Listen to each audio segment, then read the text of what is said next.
Morning, church. Morning. If you don't mind, can I ask everybody to stand up? All right, can I get you to shout amen? Amen. All right, now you can be seated. I got this from my friend, Pastor Paul Anderson, pastor. First time I preached in your church, the people were standing up and shouting amen. It's good to be in a place where you have a connection. I used to visit Hyattsville before Pastor Samuel was your pastor. I used to come and visit when Pastor Cruz was your pastor. I had a lot of freedom in those days, Joe. And I would visit the other Adventist churches because I wanted to know who the different believers were. When you sit in one place, right, you get comfortable. But when we go to heaven, we're going to be with everybody else. My aunt, Evangeline David, is my dad's cousin, and her late husband was my mom's cousin. And looking in each section of the church, I know folks from this side, folks from this side. The Powell's eldest son was a year ahead of me in high school. The Graves' daughter was 2 years ahead of me in high school. Peggy Lee's not here. Her daughter was my classmate in high school. So I have a very strong feeling for Hyattsville Church, and I'm so happy that my uncle is here. And a word to his faithfulness.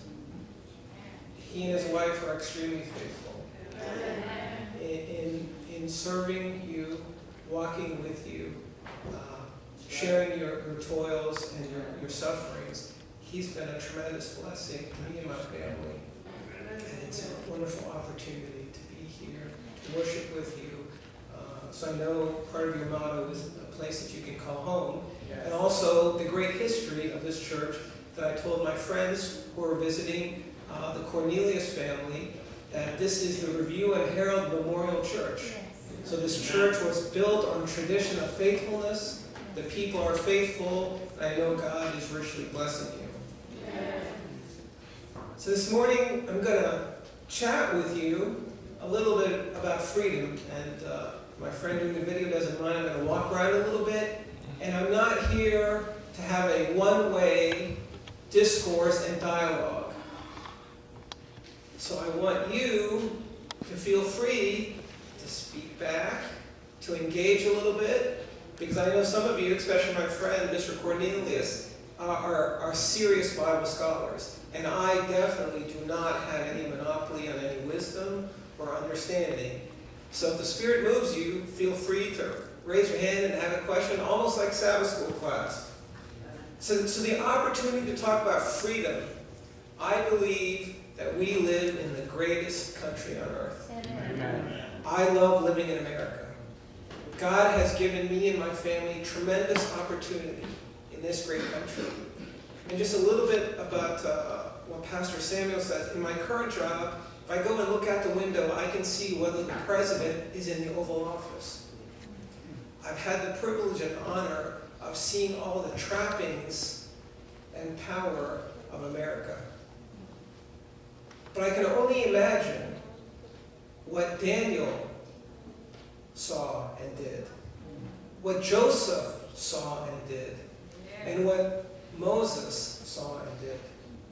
They were part of the greatest empires on earth. The Egyptians were the most powerful nation.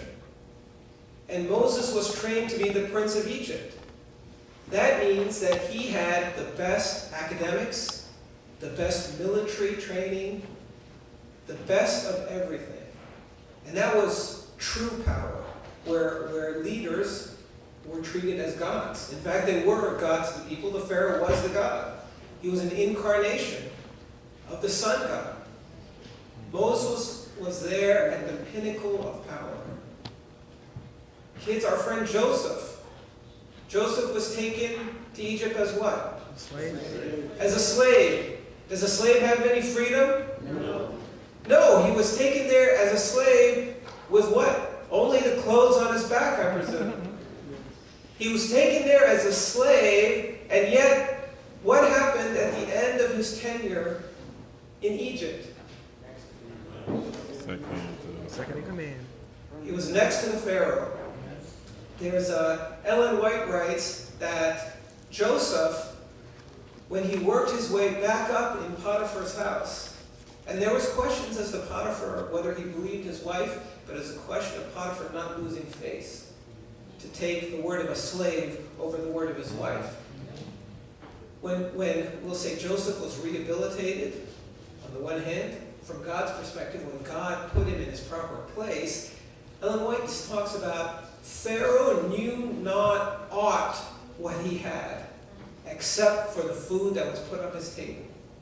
Everything was put into Joseph's hand. Here was a man who came, presumably, as a child slave, and yet the master put everything in his hand. And what about our friend Daniel? He too was taken as a what? Did he go there on his own volition? Did he go there voluntarily? He was taken as a slave with the other Israelites. And yet, what happened to Daniel at the end of the story with Nebuchadnezzar? He was made number 3 in the kingdom of Babylon. And in one of my Bible archaeology classes at Tacoma Academy that my dear friend Elder Hartline taught, he said that the archaeological evidence of why was Daniel made number 3 in the kingdom when the writing appeared on the wall. And anybody know what that writing said on the wall? When the finger wrote? Okay? Eeny, meeny, tickle, upharsin. You are weighed in the balances and found wanting. So immediately a robe was brought, a chain was put on, it was made number 3 in the kingdom.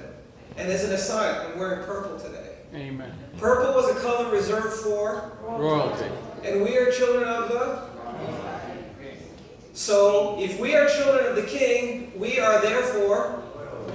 So get some purple in your wardrobe, I think. Amen. Okay? There you go. So here is Daniel. He's made number 3 in the kingdom.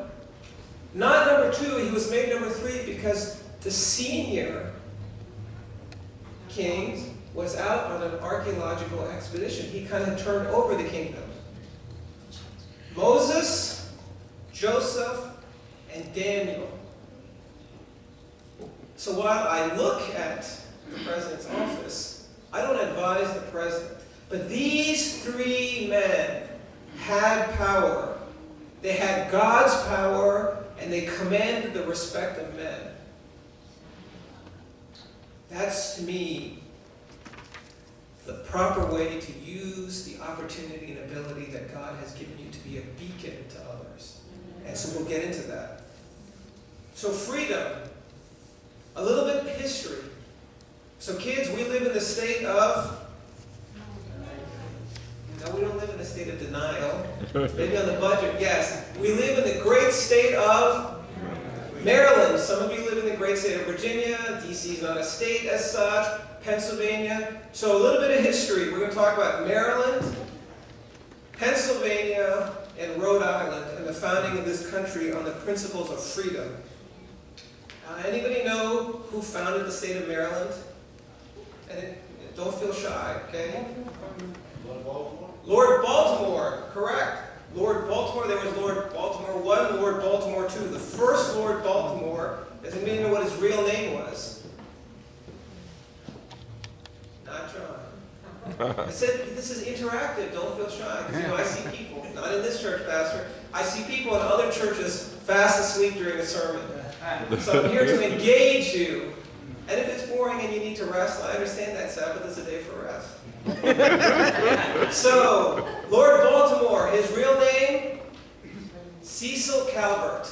We have Calvert County. Cecil Calvert. Cecil Calvert was given, just like you have a franchise to run restaurants, you have a certain territory, and no other folks are there to compete with you in your territory. Cecil Calvert was given the territory of Maryland. So maybe I'm kind of tied into the podium. He was given the territory of Maryland. That was his franchise.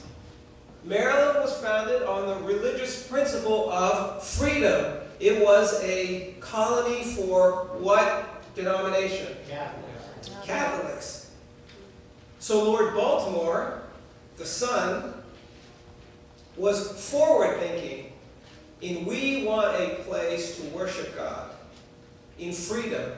Why did the colonists come from the old world to the new world? Freedom. A particular type of freedom. Religious freedom. Religious freedom. And who were those first colonists? Okay, so I heard a place where they came, but who were they? What were they called? Pilgrims. Pilgrims were not keen on the lack of separation of church and state in England. They wanted to worship God the way that they saw fit. Hence a dispute in England, and the first set of colonists went to Holland to prepare to get away and then to come to America. In fact, the Mayflower had a companionship. They went out twice and had to come back because the companionship was taking on water. So only the Mayflower came over. But there were already colonists in Jamestown and other parts that had tried to colonize America. But the Pilgrims came to America for religious freedom. That's why America, as far as Europeans are concerned, in 1620 came to Massachusetts Bay, Plymouth Rock. Now, there were already people here, and scholars now have archaeological evidence that there were Vikings and others who came to America before them. So I really don't care who discovered America.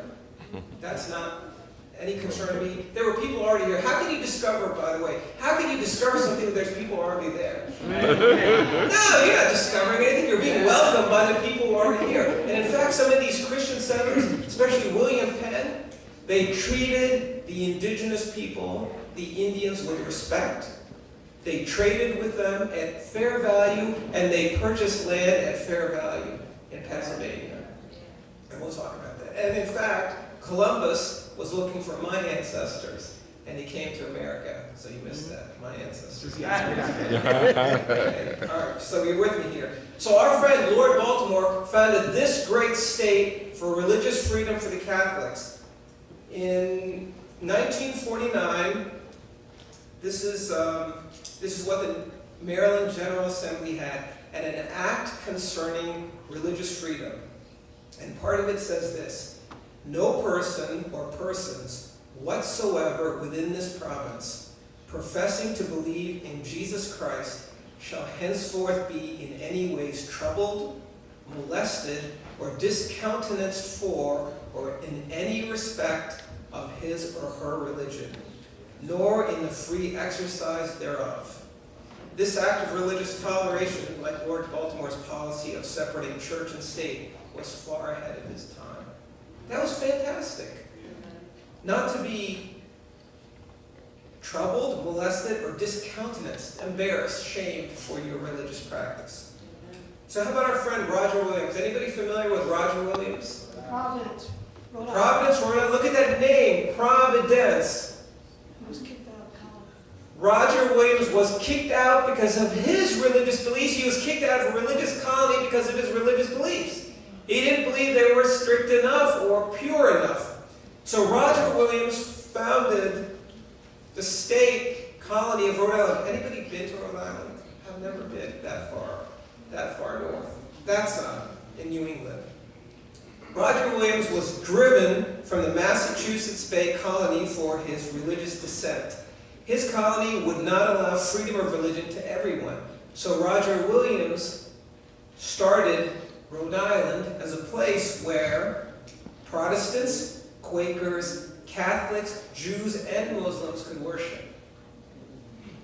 And in 1658, this is what the Rhode Island General Assembly put down as its law. Freedom of consciences to be protected from enforcements was the principal ground of our charter, which freedom we still prize as the greatest happiness that men can possess in this world. Okay, one more colony, Pennsylvania. Pennsylvania was founded by William Penn. And the name, Penn's father had worked for the king in England, and when the father died, the king owed him a large sum of money. So the son, looking to make a deal, said, why don't you give me this land and we'll extinguish this debt. So it's the King of England, not the Penn family, who chose the name Pennsylvania. The son wanted to name it Sylvania, which means forested lands. And the king, out of respect for the senior Penn, said, we'll call it Pennsylvania, right? The forested lands of Penn. So in Pennsylvania, in 1681, there was freedom of religion for those who believed in God. Quakers, William Penn was a Quaker. French Protestants, who were known as Huguenots. Mennonites, Amish, and the Lutherans. So we have 3 colonies putting in their laws that people here are free to worship God in the way that they see fit. And I believe, in part, that's one of the reasons that God has blessed America. Significantly. Now, I understand Sister White has a prophecy, but I'm talking about the blessings flowing to America, a land founded for the purpose of religious freedom. One of my newly found friends is a naval chaplain, and he's going to Djibouti, Africa. So he called me yesterday, and he told me I'm going to Djibouti, Africa, and I really don't know too much about Djibouti, Africa. Has anybody been to Djibouti? So I looked it up in my CIA World Fact Book. I looked up some other things, and I told him the news is not that good. The climate in Djibouti, dry, torrid, desert. Torrid is really not a good word to describe a climate. And he told me, well, I heard it's like 100 degrees. Is that true? I said, it's more than 100 degrees in the summertime. Most of the place is volcanic desert. Djibouti is the city. It's on the coastline. It's on the Red Sea, so that's going to be a quite beautiful place. And outside of July, August, and September, it cools down a little bit. The average temperature, 80 degrees. Average temperature in the hot months, above 110 degrees. So now my friend was like, well, do you have any good news to tell me? I said, no, it's not really looking that good. So how about Adventists? Are there any Adventists there? I said, let me check. And then I checked the SDA church website. And I said, oh, there's no churches in Djibouti. And there is one Adventist health center clinic. So he was excited to hear that until I told him what the makeup of the population is. 96 to 99% Muslim. 1% Christian, no proselytizing, no professing your faith, no sharing your faith, no trying to convert others. So my friend said, I'll tell you what, if you find any good news about Djibouti, please tell me, okay? And as my friend is in the armed services of the United States, I'm going to do everything I can to support him and his family. Here he is going as a representative of our military to help in Africa. And he's going as a Christian and he's going as a Navy chaplain to a Muslim land where there is no religious freedom. That's a real life example. Pastor Singh said, are there real? Of course there are real life examples. But I want you to put it into context. We have freedom. We were built on freedom. And then if you look at the title of the sermon, what are you doing with that freedom? Okay? So there's a bit of logic, a bit of rhyme and reason as to why we're going this particular path through these examples and through history. All right. So the 3 colonies, we talked about religious freedom. What about the country itself, the United States of America? Do we have any rules, laws for freedom of religion? Okay, so I hear my friend quoting from the First Amendment to the Constitution. So let's look at that. The United States, we have the Declaration of Independence. Part of the Declaration of Independence says this: we hold these truths to be self-evident, that all men are created equal, that they are endowed by their Creator with certain unalienable rights, that among these are life, liberty, and the pursuits of happiness. That's what the Declaration of Independence says. The Constitution does not match up to the Declaration of Independence because the Constitution permitted slavery. Now, English students, The word all, is it an inclusive word or is it an exclusive word? Inclusive. If I said all of the Hyattsville church members will be saved, will one be left behind? Because I said all. If I said some of the or if I said some of the Hyattsville church members are faithful, which might be true. I like to say all of the Hyattsville church members are faithful. So the Declaration of Independence says all men are created equal. Of course, ladies, that includes you too. All men are created equal, and they are endowed by their Creator with certain unalienable rights. Among these are life, liberty, but the Constitution permitted slavery. That is inconsistent. And it was a great shame on our country. And only until Abraham Lincoln, and folks had grappled with it, they had grappled with this issue of slavery. And slavery was more for economic reasons in this country. For the South, needing labor. But still, it did not, I'll say, jive, and it conflicted with these pursuits of freedom. And it was a taint on our country and almost led to the country being torn asunder. So here it is, all men are endowed by the Creator. So as my friend here in the front row was quoting, the First Amendment to the Constitution.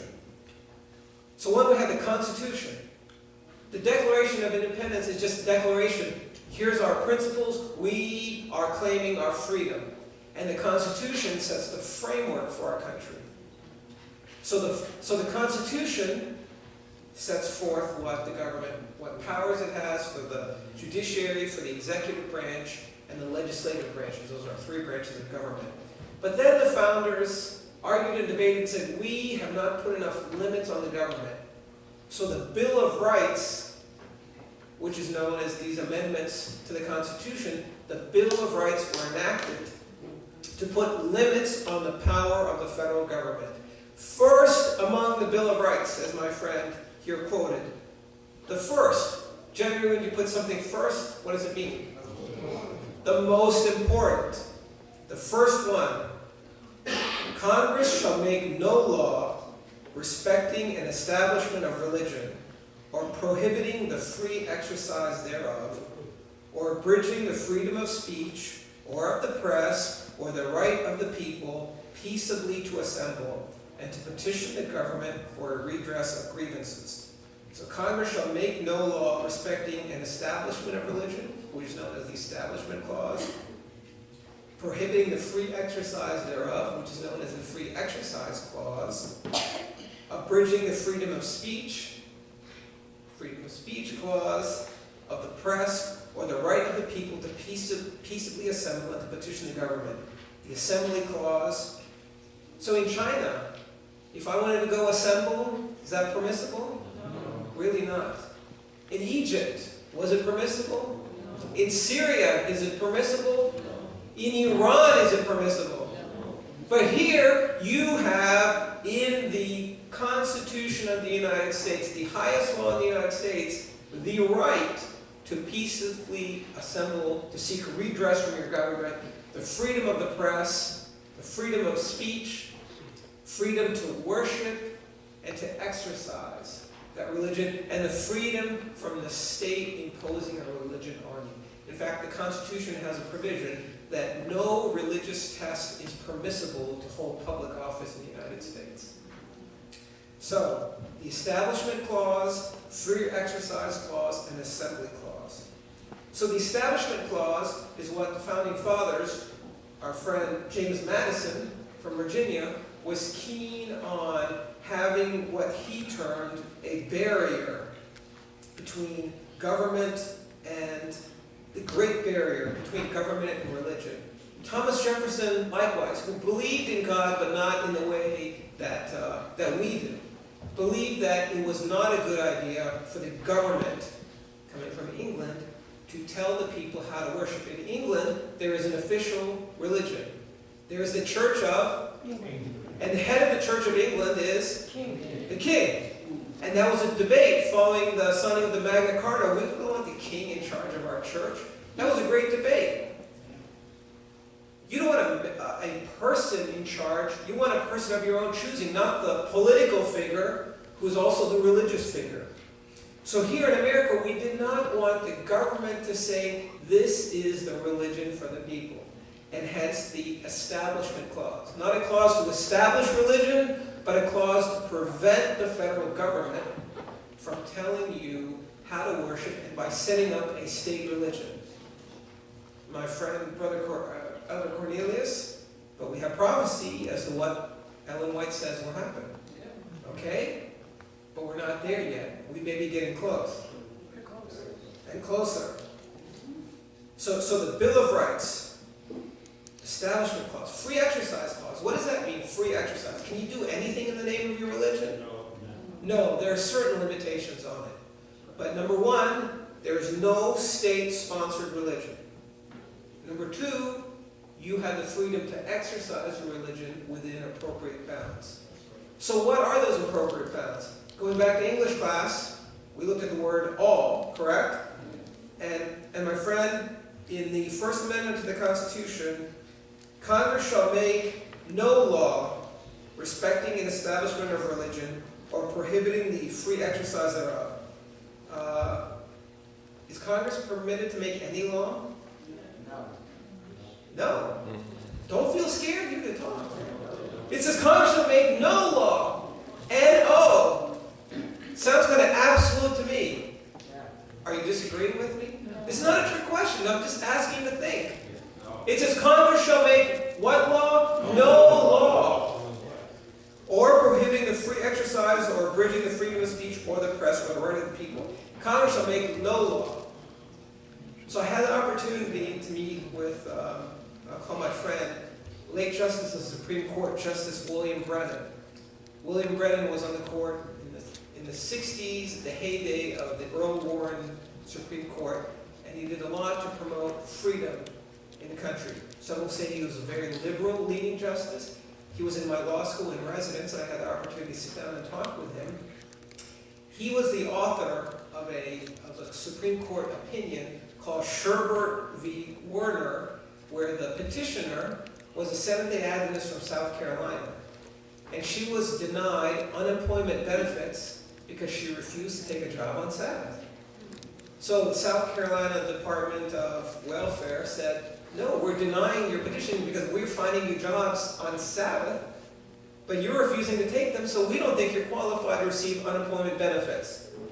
That case went to the Supreme Court, for sure with the help of the General Conference, which has a whole branch to work on free exercise of religion, workers' cases, and so forth. And the Supreme Court, Justice Brennan wrote the opinion to say, no, this is an undue restraint on the exercise of religion. She has a sincere and valid belief. The state can find another way of giving her a job and benefits. She's willing to work on any other day, so let's go ahead and do that. Now, in the same vein, the states have power to establish what are called blue laws. They're not written in blue ink. They're blue in terms of, we believe in the best interest of the people of this state that Sunday is a day of rest. That one day is a day of rest, and it's a day that certain shops have to be closed. That's why certain shops are closed on Sunday. Or they have limited hours on Sunday because it's in the best interest of the government to say to the people, we believe you need a day of rest. It doesn't say it's a day to go to church, it's a day of rest. And so the court has permitted the states that power. Now, if anybody was paying particular attention, the First Amendment says Congress shall make no law. The Supreme Court has said, through the 14th Amendment to the Constitution, which is the Due Process Clause, that the Bill of Rights applies to the individual states. Now, as an individual, can you violate my constitutional rights? Yes. Not really, because this is applying to state action. So if I told you, hey, you can't speak here, if I'm not a government official, if I'm the pastor of this church, said, brother, I'm sorry, but I don't want you speaking in Sabbath school. You're violating my constitutional rights. No, the constitutional rights are limitations on the power of the government. And in fact, we had that in my home church. We had somebody come to the potluck, and the person has a mental instability, and part of his instability is he files lawsuits like you and I drink water. So people may have heard of this gentleman, and it sounds like an urban myth. Really, there's this guy that the judges have prohibited from filing lawsuits. Yeah. I mean, some attorneys would be out of a job then, but this guy was filing it on his own. And I looked it up, and yes, in fact, there's a court order. I looked at the order that says this gentleman, I'm not saying the name, is not permitted to file any lawsuit without permission from me, this judge. So this gentleman came to church, and now we have an order saying you're not to come here.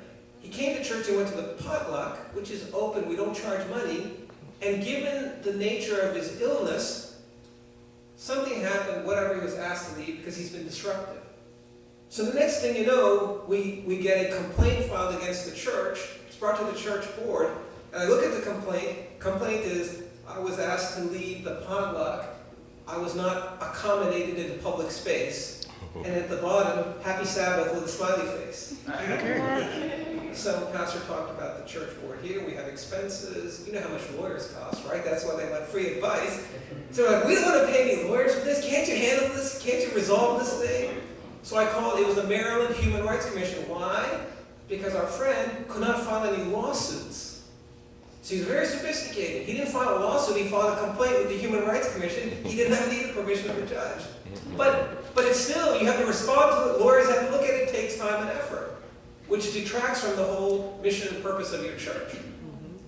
So I called the Human Rights Commission. I talked to them. I said, we don't charge anybody for this potluck. We're not a public facility, and we've had problems with this gentleman, and this is the reason why. And they said, no problem, we're going to dismiss the case. So there is freedom, but it's bounded and limited to some degree.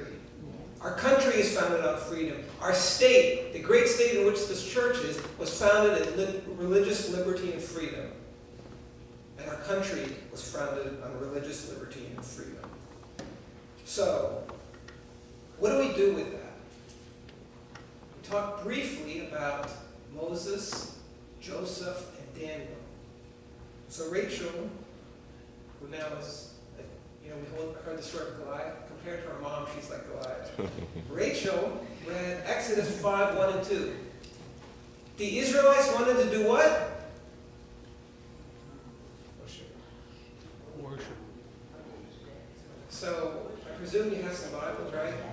I mean, we have the freedom to exercise religion. Let's go ahead and exercise it. It's okay to exercise on Sabbath here. And you got a computer.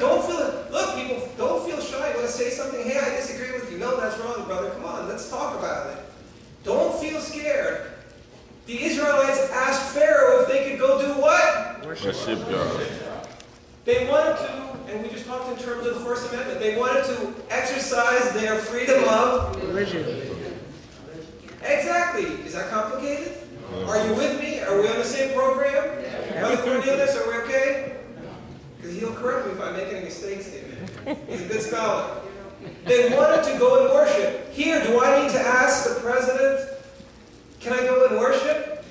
No, because it's a guaranteed right, and that's why we defend and we fight for those rights. So they asked the head of the government, oh, sir, we would like the permission to go and worship and sacrifice to our God. And they're living in a land where there was an establishment of religion, and it was the religion of Egypt, which was worshiping Ra, the sun god. There was a state religion. We have that in America? Well, I live for some people are not sure about that. Do we have a state-sanctioned religion in America? No. No. Good. Okay. So in Egypt, there was a state religion, worship of the sun god Ra, and they asked permission to go and worship. We don't have to do that. And what did Pharaoh say? Who is that? Who is this God? As far as he knew, he was the God. At least that's what he believed, and that's what they told him. He was just a man. Who is this God? So there was an established religion, and they didn't have the freedom to exercise their religion. So take a look, and the story as to what happens to Pharaoh. If you want to see the story, you can look at Exodus 14, and in Exodus 6, let me see. Yeah, if you want to see the story of what happens to Pharaoh, you can look at Exodus 14, and that's a lengthy chapter. Okay, so let's go to Daniel chapter 3.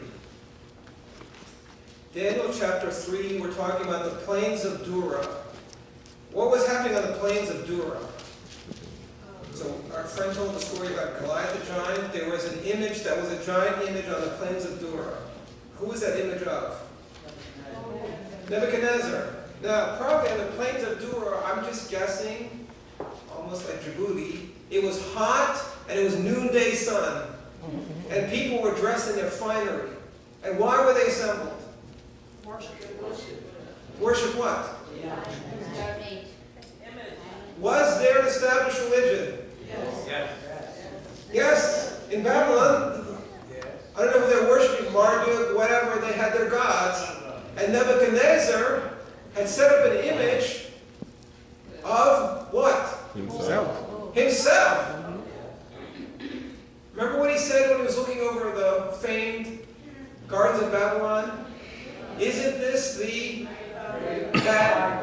I have a, and then, so what happened to him later on in the story? He became like a lycanthropy, a human animal, chained, eating grass, because God put a punishment on him until he came to his senses as to who the true God is. So, that story is after this story, correct?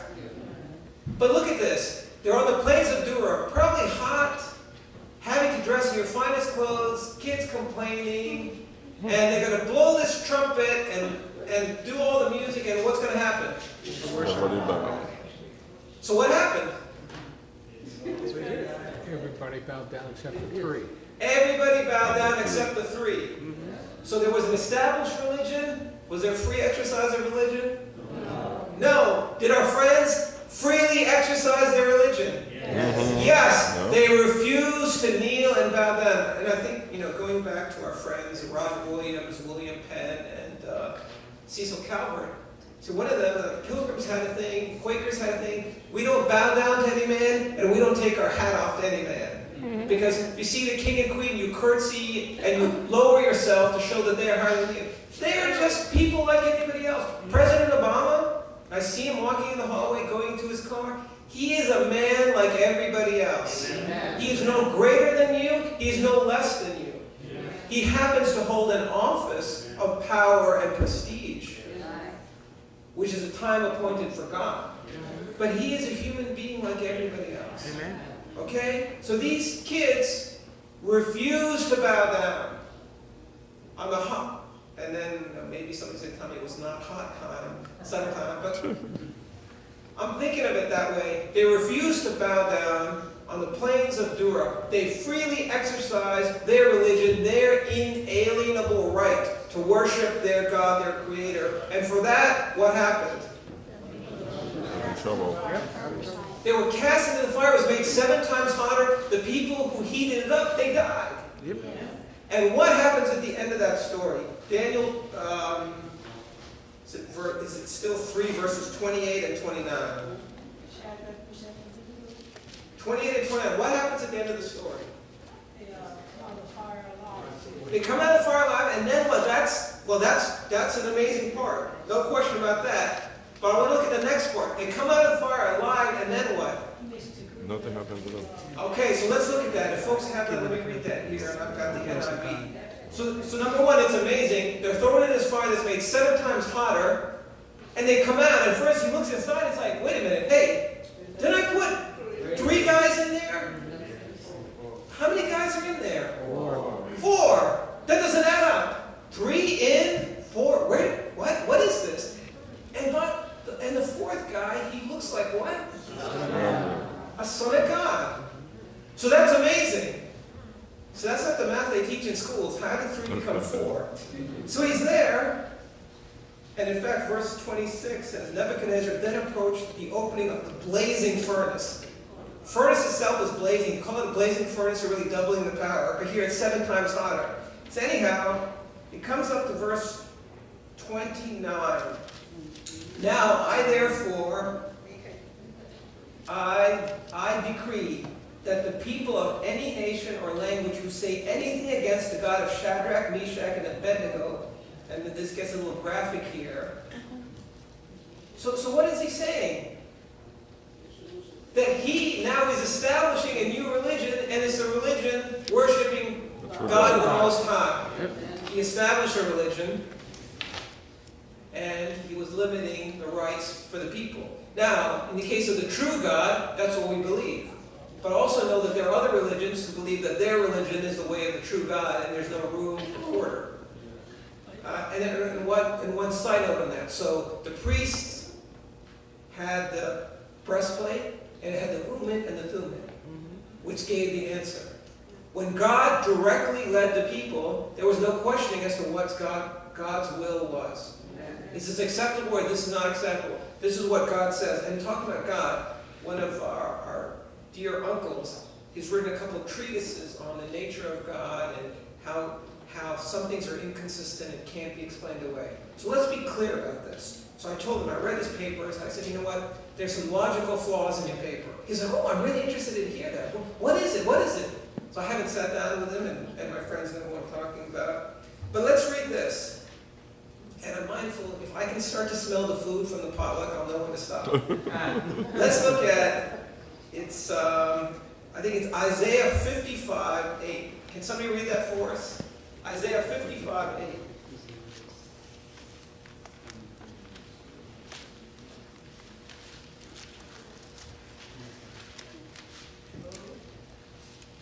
Anybody? You can read from your cell phone, your computer, or For Brother my Cornelius. thoughts are not your thoughts, neither are your ways my ways, saith the Lord. Okay, thank you, my friend. My thoughts are not your thoughts. Neither are your ways my ways. So my dear uncle was trying to say, well, here's the rule for man, and if God did this and God created that, if God didn't follow that rule, what kind of God is he? Well, God tells us what kind of God he is. I am different from you. I am the Alpha and the Omega. And Sister White writes that the plan for Adam and Eve were that as they spent and lived longer, more time with God, more and more would be revealed to them. It was not as if they were created completely with full knowledge, no, of God's plan, of God's workings. That the ages would be spent with them learning more about God and his ways. So, God is not bound by what we are bound by. We are created beings. Created for what purpose? And we're going to come to that with some verses. So God's ways are not our ways. So this issue of Nebuchadnezzar saying, this is the religion, if anybody defiles it, they will be killed. That's God's plan, that's God's ways. I may not understand it. If it was going to take ages for Adam to understand, how am I going to understand it in my short lifespan here? Without the full faculty and power that Adam had. So, my ways are not your ways. So, when I asked that question, what does God want from us? And we had the reading from 8:14 today. Walk justly and humbly before your God. Let's look at Ecclesiastes 12:13.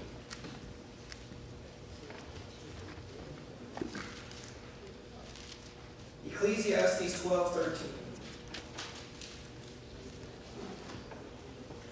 Okay, anybody have it? Brother Cornelius, you're feeling shy visiting a new church. Come on, go ahead, read it. Oh, he wasn't ready. To see the conclusion of the whole matter. Fear God and keep his commandments, for this is man's all. Okay, so it starts off with, this is the conclusion of that. This is it. Fear God and keep his commandments, for this is the whole duty of man. Is that the partial duty of man? Is that 9/10 of the duty of man and woman? Is it? No. It says, this is the whole duty of man. So let's remember, neither are your ways my ways. This is the whole duty of man. Okay, how about Isaiah? So I got two verses in Isaiah. I got Isaiah 43:7, followed up by Isaiah 43:21. So somebody give me Isaiah 43:7, and then somebody else Isaiah 43:21. Everyone who is called by my name, whom I have created for my glory, I have formed him, yes, I have made him. Okay, Isaiah 43:21. This people have I formed for myself, they shall show forth my praise. All right, so reading from my end here, everyone who is called by not my name, who I created for what?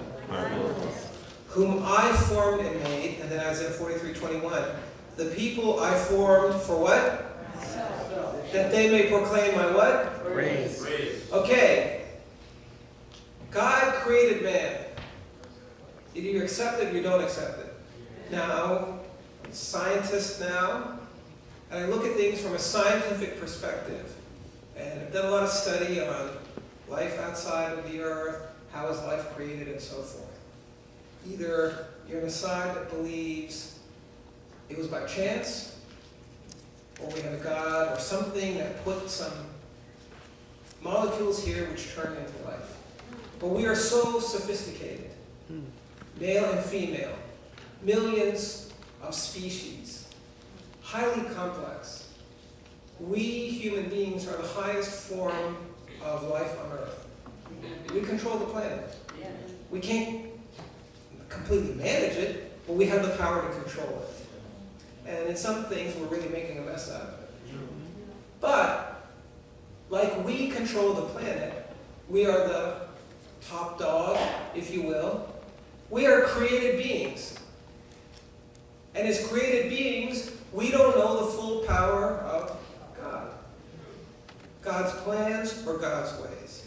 So that's the first thing, to recognize, how did I get here? What am I? And I'll tell you this, you cannot know with any certainty what happens when you die. We believe, but can you find anybody who can tell you on the graves, when you die, this is what's going to happen to you? With certainty? Because nobody that we know has gone to the other side and come back. That's right. Some have claimed to, but they haven't. So as human beings, we know that we're born, a time is appointed to us. What do we do at that time? And then we die. You cannot know with certainty what comes next. So the question is, what do you do with the time that has been appointed to you? We are created, we as Christians believe that, we are created to serve God and glorify His name. So the next part is, God has given us 10 commandments. How many? 7? 10. How many are for Him and how many are for us? Yes. Okay, so if you want, you can turn to Exodus, and it's also found in other places. 4 are for God. 6 are for us. So remember, if you're accepting the logic that we have, that God created us for His purpose, for His glory. We are created beings with the freedom of choice. We're not forced. 4 commandments say, I created you. I brought you out of Egypt. Worship me, honor me, respect me, remember me. Is that pretty much it? Yeah. Did I miss anything? No. That's kind of simple. 6 of them are for how I deal with you. How I deal with my wife. Don't commit adultery. That is, maintain a healthy relationship. Don't kill your brother. It's actually murder. Don't murder your brother. Don't steal. Don't covet. The flip of don't covet is work hard and do your own thing. Don't be looking at other people and saying, I really want that stuff, and then get into your heart to go and steal it from them. Because you know what? If you go and steal it from them, eventually you're going to use it all up and you're going to have to steal it from somebody else because you don't have the ability to make it on your own. Don't steal it. Don't covet. Don't commit adultery. Don't lie. Respect and honor your parents. So honor your relationships, your close relationships. Honor your extended relationships. Work hard and be faithful. Is that complicated? No, not at all. Is that difficult?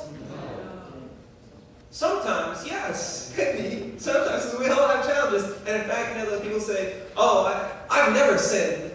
That's not me, I'm saying. Yes, I've never sinned. What are you doing here on this earth? You should be like Enoch, translated. We're all sinners. And like I said, other thing, people complain, why do I want to go to that church? And those people are so righteous, they think they're this. Guess what? The reason we come here is because we're not perfect to begin with. And we all have our challenges, as my friend Ella Gray said. We go up and we go down. We go up and we go down. Some of us, we stay down longer than others. Some of us are way up high. One of my friends, he got rebaptized and he told the preacher, I want you to hold me down for extra long. Why? Because I got a lot of stuff I got to clean up. So let's start off with, and that's one reason I'm very fond of your church, is because you're faithful people. So you don't have a lot of it, but all the things that are unnecessary, let's focus on what is really important. What's important is we have a limited time.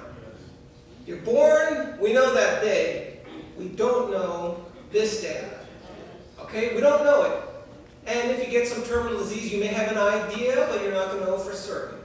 So with this span of life, the question is, freely liberated to what? To do what during that span of life? And I'm laying out for you the case that God says, worship me, respect me, honor me, remember me, serve me, which is what we do. But also, we have 6 guidelines, requirements that say also, you're living with each other. So how do you do that? And the song we'll sing for closing song is a very moving song. So how do we do that? So then Jesus was asked, Matthew 22:36 and 40. So this is coming down to our last point. I don't know if I can smell anything yet. Matthew 26:36 and 40. So he's asked, teacher, right? So we just laid this out. 4 for God, 6 for us. Which one is the greatest one of them all? And in Matthew 22:36 to 40, what does he say? The greatest commandment is, love the Lord your God with all your heart, soul, and mind. This is the first and greatest commandment. And what's the second commandment? Love your neighbor as yourself. All the law and the prophets hang on these 2 commandments. So God has set us here in this great land of opportunity. You want to work hard in America? Is anybody going to stop you? No. You want to get an education in America? Is anybody going to stop you? No, there is a little discrimination, mind you. There's a little tough times. Nobody says it's going to be easy.